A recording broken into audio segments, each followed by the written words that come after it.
Dragon ball काकुमेई में अचानक पूरी जमीन कांपने लगती है और कैलिफ्ला सोचती है कि यह उसकी पावर है, लेकिन चांपा सच्चाई जानता है। वह महसूस कर सकता है कि यह सिर्फ एक एनर्जी नहीं बल्कि बीरस की डिस्ट्रक्शन एनर्जी भी है। उसी समय यूनिवर्स 11 में बेलमोड और टॉपो भी एक मैसिव की सर्ज महसूस करते हैं, यहाँ तक कि उनकी टेबल तक हिलने लगती है। बेलमोड तुरंत समझ जाता है ये गोकू है। वापस यूनिवर्स 7 में अर्थ शॉकवेव से बुरी तरह कांप रही होती है। क्रिलिन आसमान की तरफ देखता है और डरते हुए समझ जाता है कि गोकू की पावर की तलाश अब बहुत आगे बढ़ चुकी है। केओस के बीच गोकू अचानक सुपर साइयन ब्लू में ट्रांसफॉर्म हो जाता है। उसकी गॉडली ऑरा फट पड़ती है और बीरस यह देखकर मुस्कुराने लगता है। तभी सीन सुप्रीम काई की तरफ कट होता है, जो अर्जेंटली विस को कांटेक्ट करके पूछता है कि अर्थ पर आखिर हो क्या रहा है, क्योंकि उसे गोकू और बीरस दोनों की एनर्जी कंट्रोल से बाहर जाती महसूस हो रही है। लेकिन वीस शांत आवाज में कहता है कि ये गोकू की ट्रेनिंग का लास्ट स्टेज है। बैटल और भी डेंजरस हो जाती है। गोकू बीरस के अटैक्स डॉज करने लगता है, ऐसे अटैक्स जो पूरे प्लैनेट्स को आधा काट सकते हैं। फाइट स्पेस तक पहुंच जाती है जहां दोनों सीधा हेड ऑन क्लैश करते हैं। तभी बीरस आखिरकार गोकू को पकड़ लेता है और उसकी तरफ देखते हुए एक मैसिव डिस्ट्रक्शन ब्लास्ट चार्ज करने लगता है, लेकिन आखिरी सेकंड में गोकू उसकी पकड़ से खुद को छुड़ा लेता है। उनकी बैटल प्लैनेट गया तक पहुंच जाती है, जहां उनके अटैक्स पूरे लैंडस्केप को ऑब्लिटरेट कर देते हैं। बीरस लगातार गोकू का पीछा करता है और उसे सरेंडर करने के लिए कहता है। अचानक बीरस गोकू की लेग पकड़ लेता है, उसे रैग डॉल की तरह घुमाता है और हवा में फेंक देता है। जैसे ही गोकू उड़ता है, आसमान से लाइटनिंग बरसने लगती है, जो उसे रास्ते से भटका देती है और एक डिस्टेंट प्लैनेट की तरफ धकेल देती है। इस नए वर्ल्ड पर टाको टाको रेजिडेंट्स आसमान में एक चमकती हुई लाइट को तेजी से गिरते देखते हैं। बूम! गोकू एस्ट्रॉइड की तरह उस प्लैनेट पर क्रैश करता है और एक मैसिव क्रेटर बना देता है। गोकू ऊपर देखता है और स्पेस में बीरस को एक सुपरनोवा चार्ज करते हुए पाता है, तैयार सब कुछ खत्म करने के लिए। अपनी बची हुई सारी एनर्जी को समन करते हुए गोकू अपनी आखिरी स्ट्रेंथ से खुद को सुपर साइयन ब्लू में फोर्स करता है और प्लैनेट के रेजिडेंट्स को वहां से भागने के लिए चिल्लाता है। बीरस बस स्मर्क करता है, कैजुअली उस ग्रोइंग ब्लास्ट को होल्ड किए हुए, जबकि गोकू स्ट्रगल करते हुए उसकी तरफ बढ़ रहा होता है। गोकू गुस्से में पूछता है कि सिर्फ उनकी बैटल के लिए वह पूरे प्लैनेट को डेंजर में क्यों डाल रहा है। तभी उसे अचानक महसूस होता है एक टाको टाको रेजिडेंट डर के मारे उसकी लेग को कसकर पकड़ चुका है। बीरस जोर से हंस पड़ता है और गोकू से खुद को प्रिपेयर करने के लिए कहता है। गोकू सीधे उसके सामने खड़ा हो जाता है और तभी सुपरनोवा अनलीश हो जाती है। उसी पल गोकू को याद आता है जब फ्रीजा ने प्लैनेट वेजिटा के साथ यही किया था। ब्लास्ट लगातार रेज करती रहती है जबकि वह प्लैनेट टाको टाको से टकराती है। दूर खड़ा वीस बैटल को ऑब्जर्व कर रहा होता है और नोटिस करता है कि दोनों ओवर 30 मिनट से टो टू टो फाइट कर रहे हैं। पहली बार उसके मन में आता है कि शायद उसे इंटरवीन करना चाहिए। उसी एग्जैक्ट मोमेंट पर विस की ओरेकल फिश कोलैप्सिंग यूनिवर्सेस और इरिवर्सिबल कॉन्सिक्वेंसेस के विजन्स देखने लगती है। यह दृश्य विस को भी डिस्टर्ब कर देता है और उसे सोचने पर मजबूर कर देता है कि क्या यह आने वाली डिजास्टर किसी तरह गोकू और बीरस की फाइट से कनेक्टेड है। बीरस के डिस्ट्रक्शन ब्लास्ट को स्टैंडवर्ड करने के बाद गोकू पूरी तरह बैटर्ड हो जाता है। वह उस चाइल्ड को रियश्योर करता है जिसे उसने बचाया था और फिर जमीन पर कोलैप्स हो जाता है। बीरस मानता है कि उसने कभी किसी मॉर्टल को उसे इतनी जबरदस्त फाइट देते नहीं देखा, लेकिन वह डिक्लेयर करता है कि गोकू आखिरकार अपनी लिमिट तक पहुंच चुका है। जैसे ही गोकू कॉन्शियसनेस लूज करता है, वह एक स्पिरिचुअल रेल्म में पहुंच जाता है, जहां उसके पास्ट की मेमोरीज और उसके लव्ड वंस की यादें उसके माइंड में फ्लड होने लगती हैं। साथ ही बीरस के साथ उसकी बैटल की फ्लैशेस भी दिखाई देती हैं। तभी अचानक गोकू उठ खड़ा होता है। अल्ट्रा इंस्टिंक्ट की काम लेकिन ओवरवेलमिंग एनर्जी तुरंत उसके चारों तरफ फ्लो करने लगती है। एक ही पल में गोकू बीरुस और वीस के आर पार डैश कर जाता है, इतनी स्पीड से कि दोनों रिएक्ट तक नहीं कर पाते और उस चाइल्ड को सेफली उसके होम प्लेनेट पर छोड़ आता है। अचानक गोकू रुकता है और अपने सिर के ऊपर एक मैसिव स्फीयर ऑफ एनर्जी उठा लेता है, जिसे वह सीधे बीरस की तरफ लॉन्च कर देता है। वह ब्लास्ट ट्रैवल करते हुए पूरे प्लैनेट्स को चीरती चली जाती है और बीरस समझ जाता है कि फाइट अभी खत्म नहीं हुई है। गोकू अटैक जारी रखता है। वह आसपास के प्लैनेट्स को अपनी तरफ खींचता है और उन्हें मिलाकर एक कोलोसल ड्रैगन लाइक असॉल्ट बना देता है। जैसे ही वह अटैक बीरस की तरफ बढ़ता है, पहली बार बीरस को असली पैनिक महसूस होता है, जबकि प्लैनेट्स टूटकर कोलैप्स होने लगते हैं, लेकिन उस अटैक का कोई असर नहीं होता। अगले ही इंस्टेंट में गोकू महसूस करता है कि एक क्लॉ उसके शोल्डर को पकड़ लेती है और वह वहीं फ्रीज हो जाता है।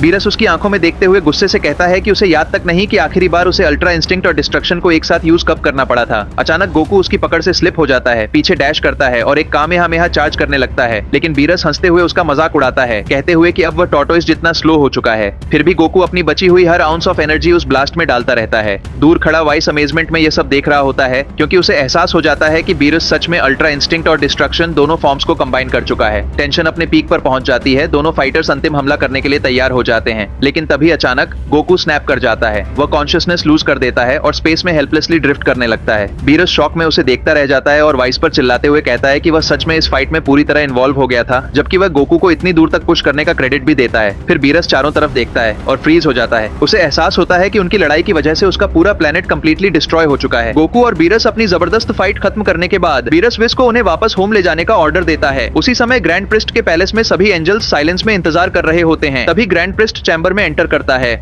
वह उनकी पेशेंस के लिए थैंक्स करता है और सख्त वार्निंग देता है कि इस मीटिंग की एक भी बात ग्रैंड जीनोस तक नहीं पहुंचनी चाहिए, क्योंकि उसके कॉन्सिक्वेंसेस कैटास्ट्रोफिक होंगे। ग्रैंड प्रीस्ट रिवील करता है कि टूर्नामेंट ऑफ पावर के बाद जब एंड्रॉइड 17 ने अपनी विश मांगी थी, तब सिर्फ 12 यूनिवर्सेस ही रिस्टोर नहीं हुए थे, बल्कि वे 7 यूनिवर्सेस भी अननोइंगली वापस आ गए थे, जिन्हें वॉइड में इरेज कर दिया गया था। एक एंजल कंफ्यूज्ड होकर पूछता है, क्या पहले 18 यूनिवर्सेस नहीं थे?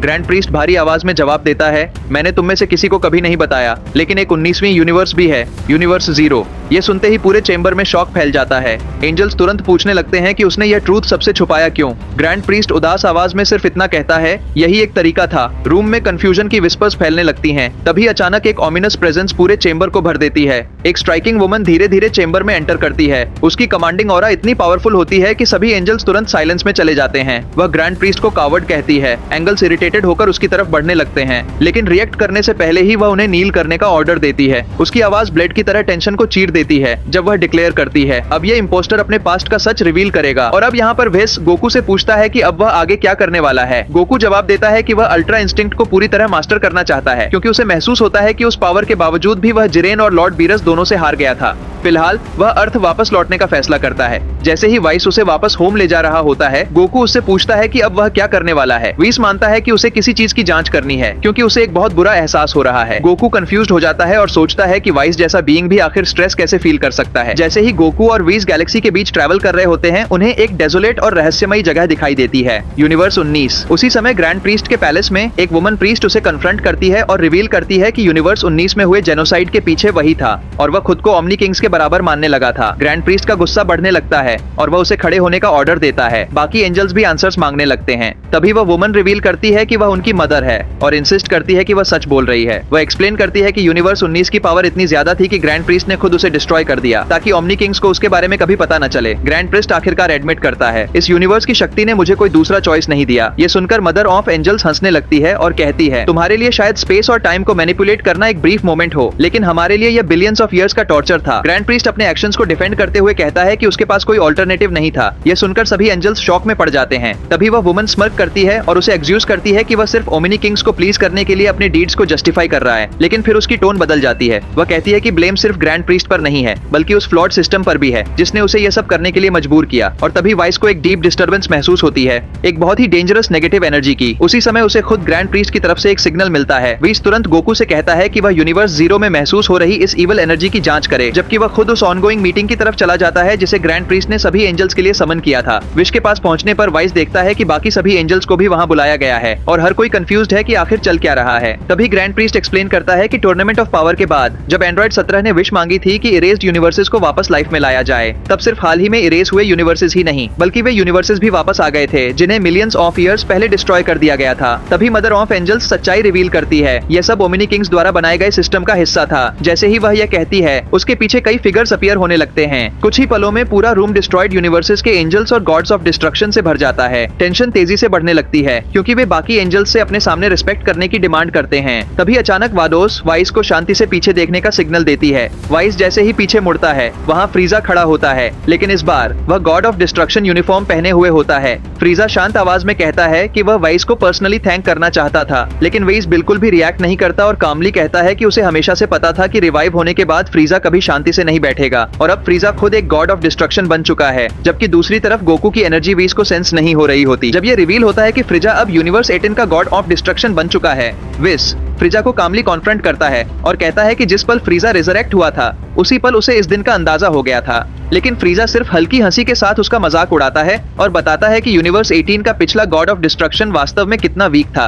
तभी एक फ्लैशबैक दिखाई देता है जहां फ्रीजा चुपके से उसके पीछे पहुंचता है और ब्रूटल एनर्जी ब्लास्ट्स की बैराज अनलीश कर देता है, जो सीधे उसके बॉडी को पियर्स कर देती है। गॉड के डिफीट होते ही फ्रीजा उसका डिस्ट्रॉयर यूनिफॉर्म उठा लेता है और खुद को नया गॉड ऑफ डिस्ट्रक्शन डिक्लेयर कर देता है। वाइस शांत आवाज में उसे वार्निंग देता है कि उसे बिल्कुल अंदाजा नहीं है कि वह किस चीज में कदम रख चुका है। तभी फ्रीजा मुस्कुराता हुए पूछता है, वैसे गोकू कहाँ है? यह सवाल सुनते ही ग्रैंड प्रीस्ट का ध्यान उसकी तरफ चला जाता है। वाइस रिवील करता है कि गोकू अकेले ही अचानक प्रकट हुए यूनिवर्स की इन्वेस्टिगेशन करने गया था, लेकिन अब उसकी प्रेजेंस पूरी तरह वैनिश हो चुकी है। तभी यूनिवर्स जीरो का गॉड ऑफ डिस्ट्रक्शन बोल उठता है, क्या तुम उस वीक मॉर्टल की बात कर रहे हो जो हमारे यूनिवर्स में घुस आया था? हमने उसका वेलकम किया। ये सुनते ही ग्रैंड प्रीस्ट शॉक में पड़ जाता है और सोचने लगता है कि आखिर गोकू उनके किस काम आ सकता है। लेकिन तभी मदर ऑफ एंजल्स हंसने लगती है और कहती है कि वह अच्छी तरह जानती है कि उन्होंने गोकू को क्यों लिया है। सीन तुरंत गोकू की तरफ शिफ्ट होता है जहां वह चेन्स में जकड़ा हुआ होता है, पूरी तरह रिस्ट्रेन्ड। वह वाइस से अपोलोजाइज करता है कि उसने अकेले एक्ट किया। जब ग्रैंड प्रीस्ट उनसे उनकी डिमांड्स पूछता है तो जवाब टेरिफाइंग होता है, डिवाइन हायरार्की का डिस्ट्रक्शन। ये सुनते ही सभी एंजल्स पैनिक में आ जाते हैं, जबकि God's of destruction grand priest को चारों तरफ से घेर लेते हैं और फेस टू फेस आकर डिक्लेयर करते हैं, अब समय आ गया है सब कुछ खत्म करने का।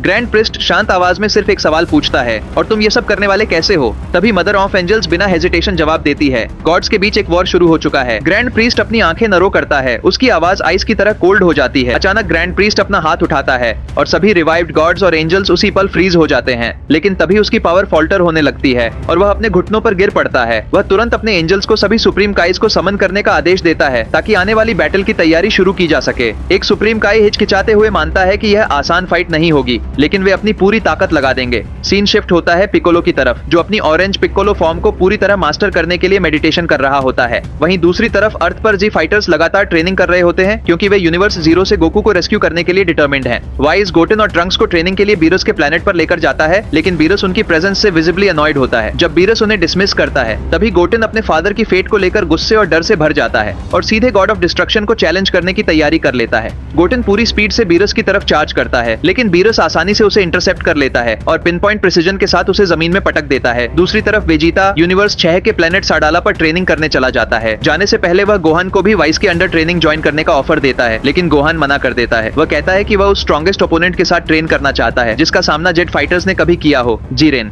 यूनिवर्स 11 पहुंचने पर गोहान देखता है कि लॉर्ड बेलमोड अपनी डिस्ट्रक्शन पावर्स तोप्पो को ट्रांसफर कर रहा है। इसके बावजूद गोहान उन्हें एक ऑफर देता है, वह प्राइड ट्रूपर्स ज्वाइन करना चाहता है। बेलमोड की वीकेंड कंडीशन की वजह से टाइमिंग सही नहीं थी, लेकिन ट्रूपर्स उसे रिजेक्ट भी नहीं करते। जीरन कहता है कि गोहान को खुद को प्रूव करना होगा, उसे उनके साथ एक मिशन पर जाना पड़ेगा और इवैल्यूएशन से गुजरना होगा। जैसे ही फाइट शुरू होने वाली होती है, गोहान जीरन से कहता, पूरी ताकत से लड़ो, बिल्कुल भी होल्ड बैक मत करना। ये सुनकर टॉप्पो अपने एंजल अटेंडेंट को सभी इनहैबिटेंट्स को प्रोटेक्ट करने का आदेश देता है, वार्निंग देते हुए कि अब चीजें सीरियस होने वाली हैं। उसी पल गोहान जिरन की तरफ चार्ज करता है और गैलेक्टिक डोनट लॉन्च करता है, लेकिन जिरन उसे एफोर्टलेसली डॉज कर देता है। डस्ट सेटल होने से पहले ही जिरेन गोहान का चेहरा पकड़कर उसे जमीन पर पटक देता है। गोहान बुरी तरह इंजर्ड हो जाता है, लेकिन जिरेन उसे सांस लेने तक का मौका नहीं देता। वह गोहान को फिर उठाता है और मर्सिलेस पंचेस बरसाने लगता है, फिर एक पावरफुल किक से उसे दूर उड़ा देता है। इतनी ब्रूटल बीटिंग के बाद भी गोहान हार नहीं मानता। वह खड़ा होता है और जिरेन पर कमेहामेहा लॉन्च करता है, लेकिन जिरेन आराम से उस ब्लास्ट के बीच से चलता हुआ निकल जाता है और गोहान को सीधा आसमान में पंच कर देता है। फिर भी गोहान दोबारा उठने की कोशिश करता है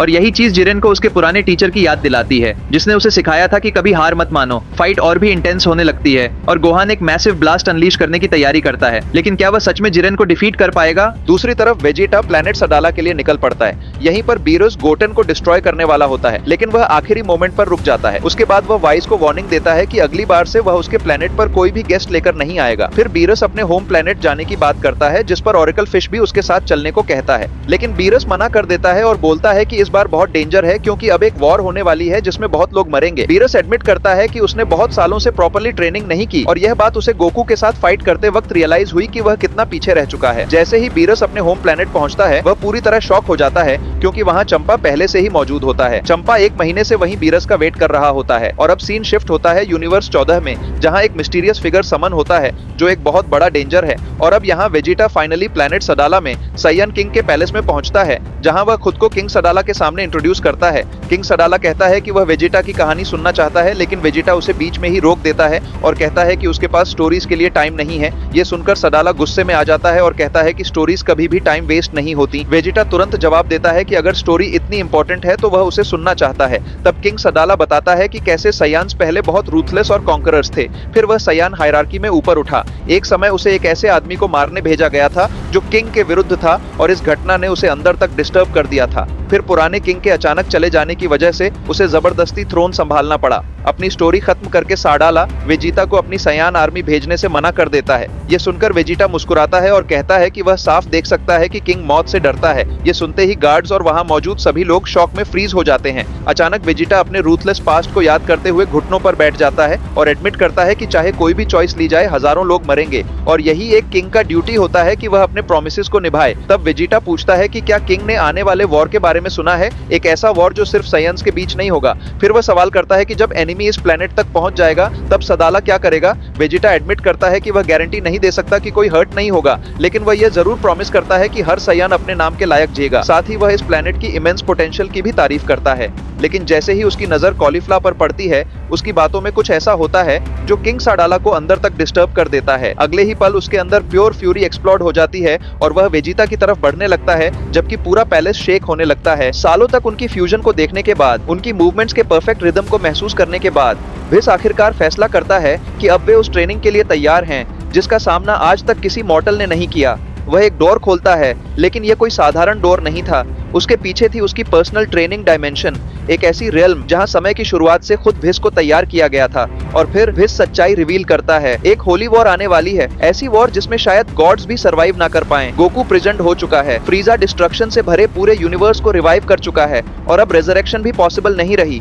लेकिन फिर भी भिस उन दोनों हाफ साइंस के अंदर कुछ देखता है, वही स्पार्क जो कभी गोकू और वेजिटा के अंदर जलती थी। अब शायद यूनिवर्स 7 की फेट उन्हीं पर डिपेंड करती है, लेकिन वीस की ट्रेनिंग में कोई मर्सी नहीं थी। तुम वह सब सहोगे जो तुम्हारे फादर्स भी नहीं सह पाए। पेन, टाइम और प्रेशर, जब तक तुम्हारी बॉडी और स्पिरिट वीकनेस को समझना बंद ना कर दे। रूल्स सिंपल थे, no food, no rest, no escape. जब तक वे इम्पॉसिबल अचीव ना कर लें, वाइस को सिर्फ एक बार हिट करना। तभी स्टोरी शिफ्ट होती है यूनिवर्स 14 की तरफ। ड्रैगन बॉल काकुमे में एक नया गॉड ऑफ डिस्ट्रक्शन अवेकन होने लगता है, लेकिन कुछ बहुत गलत था। उसे कुछ भी याद नहीं था। कंफ्यूज्ड और पूरी तरह लॉस्ट, अमारोन एक डेड प्लेनेट पर अपने 2 मिस्टीरियस कंपेनियंस के साथ भटक रहा होता है। तभी उसकी नजर पास में मौजूद एक स्ट्रेंज पोर्टल पर पड़ती है। बिना यह जाने कि उसके दूसरी तरफ क्या इंतजार कर रहा है, वह उसके अंदर कदम रख देता है। लेकिन जैसे ही वह पोर्टल क्रॉस करता है, चेन्स तुरंत उसके पूरे बॉडी को जकड़ लेती है और उसके सामने खड़ा होता है मास्टर जाओ, द इविल सुप्रीम काई। किंग साडाला वॉर में शामिल होने और अपने लोगों की जान खतरे में डालने का ख्याल ही किंग को गुस्से से भर देता है।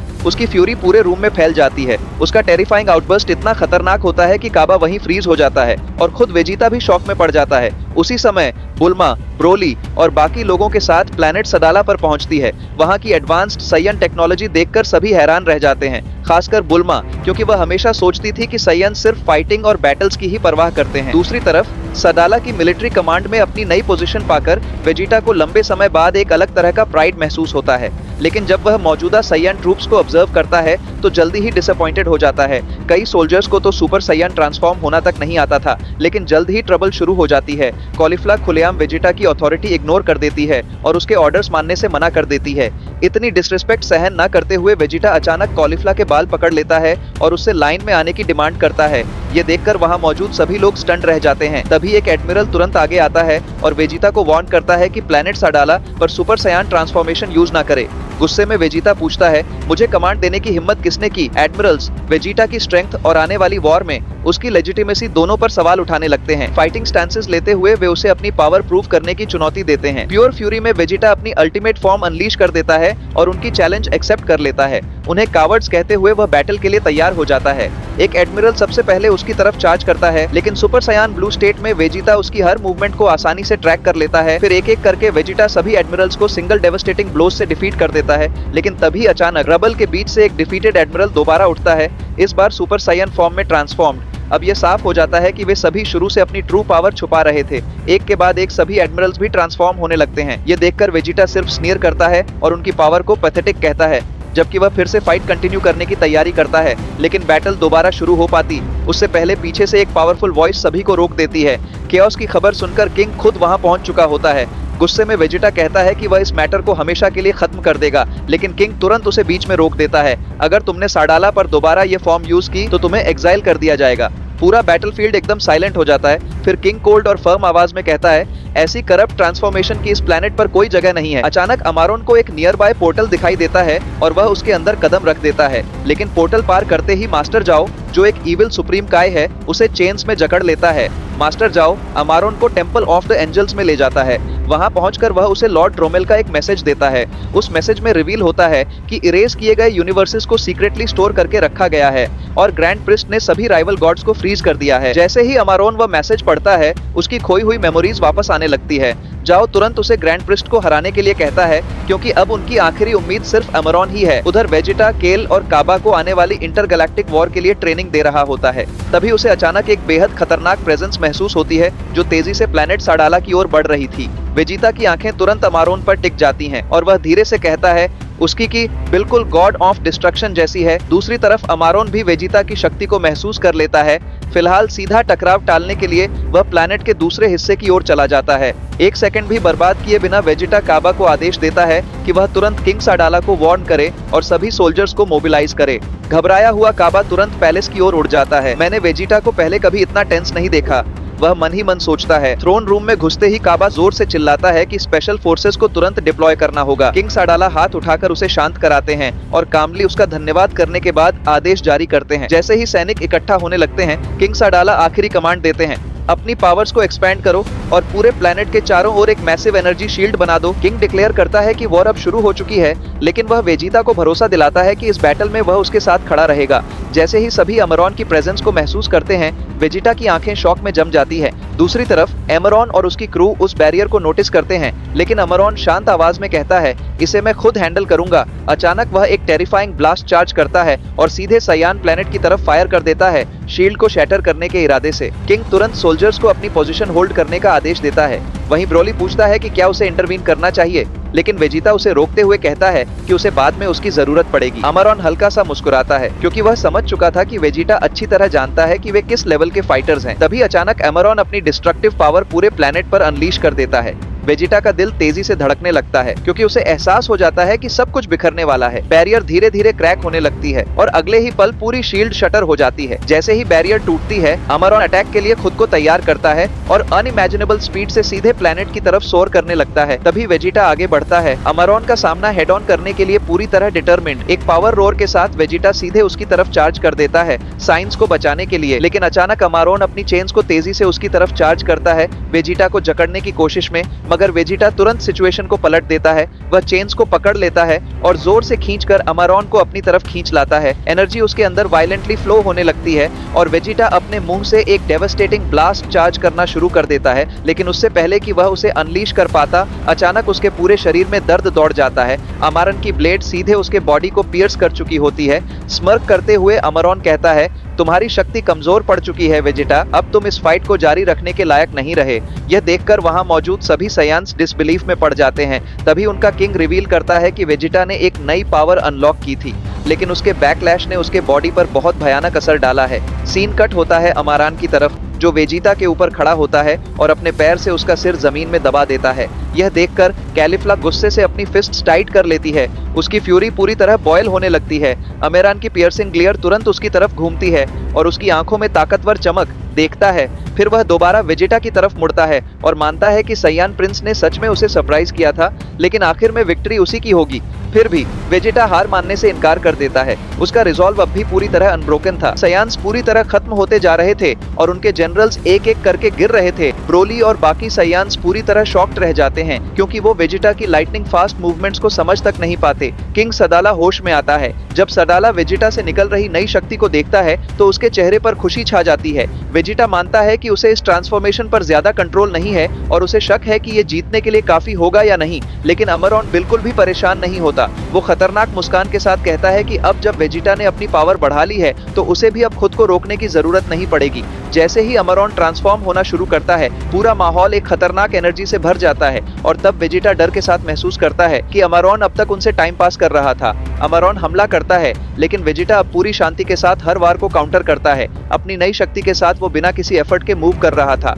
अमारॉन वेजिटा की काम अल्ट्रा इंस्टिंक्ट पावर देखकर हैरान हो जाता है, लेकिन फिर भी कॉन्फिडेंट रहता है। उसके चारों तरफ एक पावरफुल की बैरियर था जो हर अटैक को पीछे धकेल देता था। अचानक वेजिटा रुक जाता है और पूरी कंसंट्रेशन के साथ फोकस करता है। फिर एकदम से वो बैरियर को पार कर जाता है और अमारॉन के आर पार वॉर कर देता है। अमारॉन लड़खड़ाते हुए पीछे हटता है, पूरी तरह स्टन्ड, लेकिन तुरंत ही वो अपनी पावर ऑफ डिस्ट्रक्शन एक्टिवेट करता है और वेजिटा को स्फीयर के अंदर कैद कर देता है।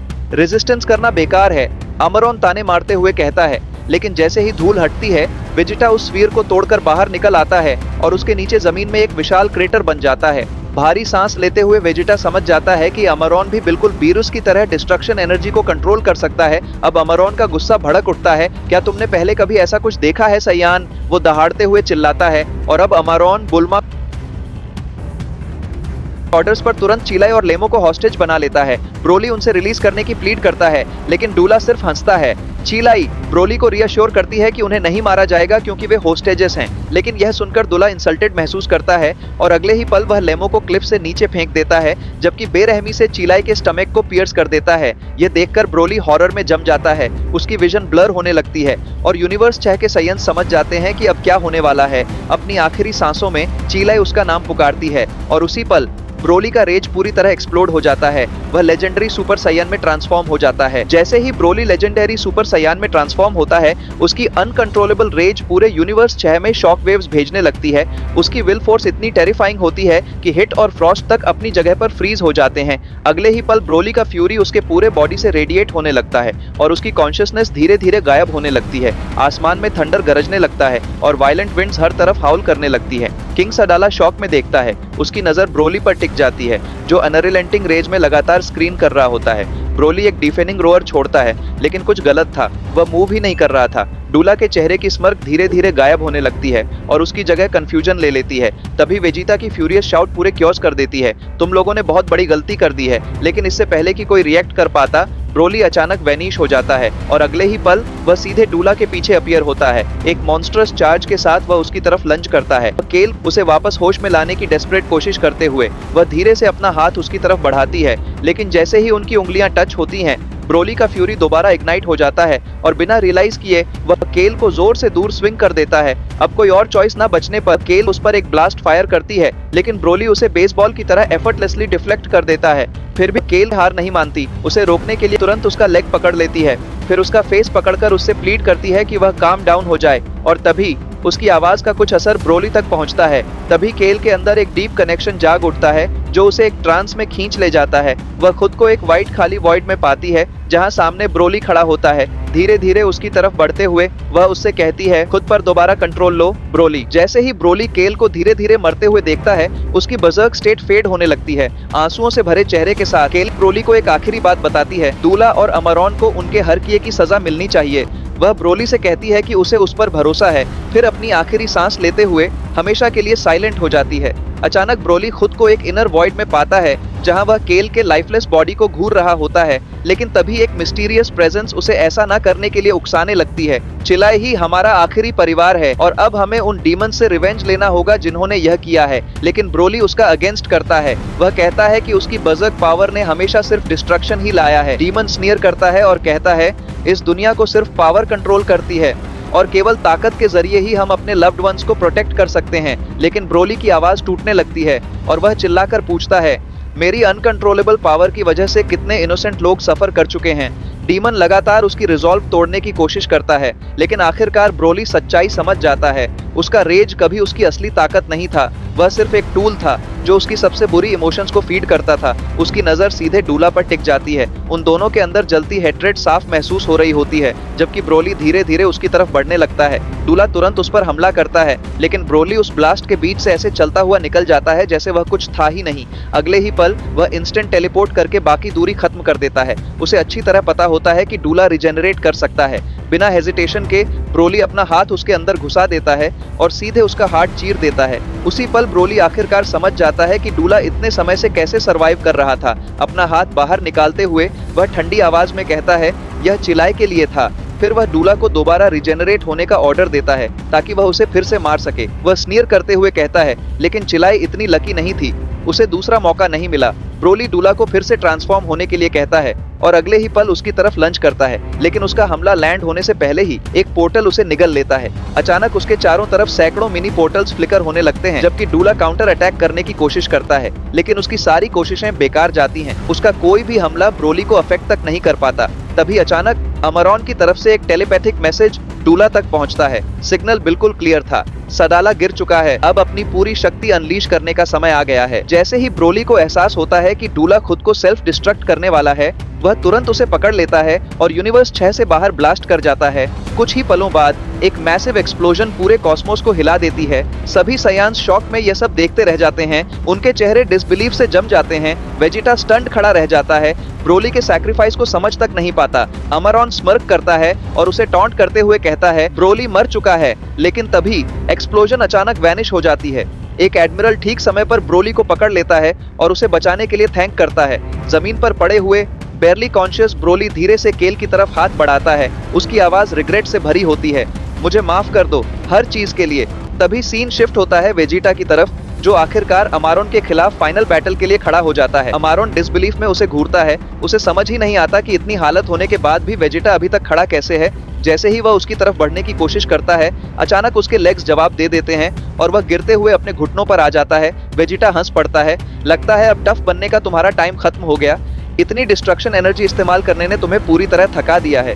अमरॉन दांत भींचता है, लेकिन फिर भी स्मर्क करता है, तुम और ब्रोली, तुम दोनों ने मुझे उम्मीद से ज्यादा पुश किया, मैं तुम्हें याद रखूंगा। लेकिन वेजिटा तुरंत उसे बीच में रोक देता है, बस करो, अब तुम्हें अपने मरे हुए साथियों के पास चले जाना चाहिए। पूरी तरह डेस्परेट होकर अमरॉन अचानक स्नीक अटैक करता है, लेकिन वेजिटा पहले से तैयार होता है। वह आसानी से ब्लास्ट डॉज कर देता है और अगले ही पल वैनिश हो जाता है। एक फ्लैश में वह दोबारा अपीयर होता है और अपने नी को क्रशिंग फोर्स के साथ अमरॉन के गट में दे मारता है। वेजिटा तुरंत उसे बीच में रोक देता है, बस करो, अब तुम्हें अपने मरे हुए साथियों के पास चले जाना चाहिए। लेकिन वेजिटा सिर्फ स्मर्क करता है और कहता है, अब कोई फर्क नहीं पड़ता कि तुम कब रेडी हो, तुमने वॉर डिक्लेयर की थी, लेकिन हारोगे तुम ही। बिना एक पल गंवाए वह सीधे अमरॉन पर एक एंजल क्यूब गिरा देता है, जिससे मजबूर होकर अमरॉन को प्लेनेट छोड़कर भागना पड़ता है। ब्रूटल बैटल की वजह से वेजिटा का पूरा बॉडी खून से लथपथ हो चुका होता है और आखिरकार वह खुद को थोड़ा रिलैक्स करने देता है। लेकिन जैसे ही उसकी नजर बैटलफील्ड पर पड़ती है, उसके अंदर एक अनसेटलिंग फीलिंग उठने लगती है। अमरॉन की डिफीट के बाद भी डेंजर की फीलिंग अभी तक खत्म क्यों नहीं हुई? उसी समय मदर ऑफ ऑल एंजल्स को अमरॉन की डाउनफॉल महसूस होती है और वह शॉक में कोलैप्स हो जाती है। फाइनली ड्रैगन बॉल ककुमे ऐसे एंड होता है जहां ग्रैंड जीनो आखिरकार ग्रैंड प्रीस्ट के पैलेस में पहुंचते हैं और मल्टीवर्सल वॉर के लिए उसे पनिश करते हैं। सजा के तौर पर वे उसका एक आर्म ब्लास्ट करके उड़ा देते हैं। जैसे ही ग्रैंड प्रीस्ट ब्लीड करने लगता है, उसकी पावर कमजोर पड़ने लगती है। उसी के साथ लंबे समय से फ्रोजन पड़ा यूनिवर्स जीरो क्रैक होना शुरू हो जाता है। इस शैटरिंग इफेक्ट की वजह से यूनिवर्सेस 13, 17 और 18 के गॉड्स ऑफ डिस्ट्रक्शन कॉस्मोस में रिलीज हो जाते हैं। यह देखकर वे फ्यूरियस हो जाते हैं, क्योंकि ग्रैंड प्रीस्ट इतने समय तक इवेंट्स को मैनिपुलेट करता रहा था। आजाद होते ही वे बिना समय गंवाए तुरंत वॉर को दोबारा शुरू कर देते हैं। उसी समय यूनिवर्स 6 में वाडोस सायांस को अमरॉन को डिफीट करने पर कांग्रेचुलेट करती है। वह रिवील करती है कि आने वाली बैटल में बाकी गॉड्स ऑफ डिस्ट्रक्शन के खिलाफ सायांस एक क्रूशियल रोल निभाने वाले हैं। कॉलीफ्ला थोड़ी स्केप्टिकल होकर मानती है कि गॉड्स बेहद पावरफुल हैं, लेकिन वह कंफ्यूज्ड होती है कि आखिर वे एंजल्स के खिलाफ कैसे खड़े हो पाएंगे। तभी वाडोस अपनी सबसे बड़ी चिंता रिवील करती है, ब्लैकेंड एंजल्स, ऐसे एंजल्स जिन्होंने कभी कॉन्फ्लिक्ट्स में साइड्स चुनी थी और धीरे धीरे डार्कनेस में कंज्यूम हो गए थे। अब वे पूरी तरह अनप्रेडिक्टेबल और बेहद डेंजरस बन चुके थे। क्यूरियस होकर कॉलीफ्ला वाडोस से पूछती है कि अगर ग्रैंड प्रिस्ट ने भी ग्रैंड जेनो के रूल्स को डिफाई किया था, तो वह खुद ब्लैकेंड क्यों नहीं हुआ। और फिलहाल ड्रैगन बॉल काकुमेई के अभी तक इतने ही चैप्टर्स आए हैं। अब सभी फैंस अगले न्यू चैप्टर का बेसब्री से इंतजार कर रहे हैं।